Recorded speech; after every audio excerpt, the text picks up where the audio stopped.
好，欢迎来到 Truly 贵金属日常。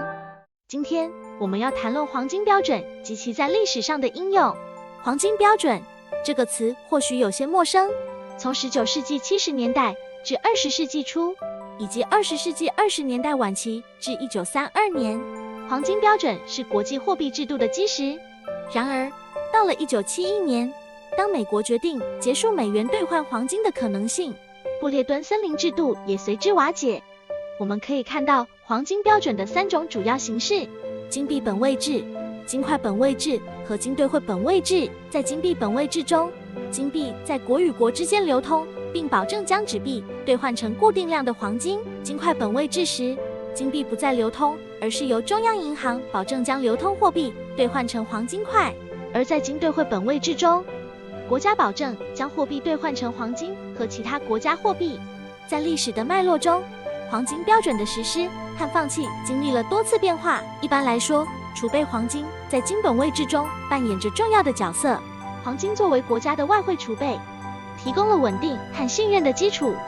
使国家具有支付能力，并确保了国际贸易。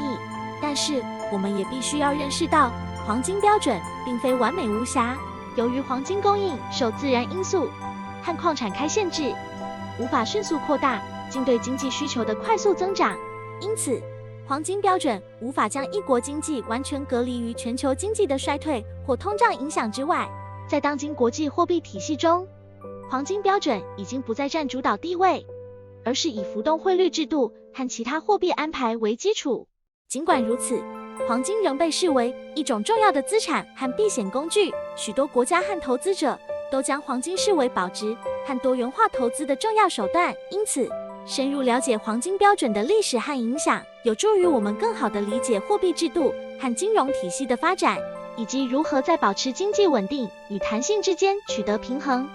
尽管金本位制度已经不再是主流货币制度，但对于经济学家、历史学家和金融专业人士来说，研究和讨论其历史和影响仍然具有重要的价值。金本位制度的兴起和衰落，展现了人类对货币和价值的不断探索和实践。回想黄金标准的历史，我们可以看到货币制度的选择与当时的社会经济和政治背景息息相关。各国选择金本位制的动机各不相同，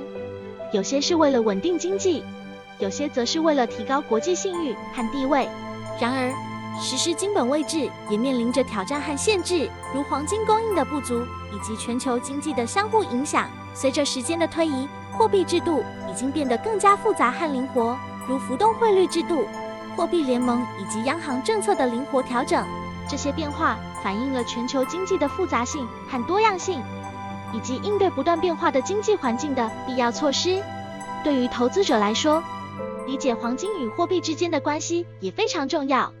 黄金通常被视为一种避险资产，因为它的价值不会因为通胀或货币政策的变动而受到太大影响。因此，投资黄金可以在一定程度上保护投资者免受经济波动的影响。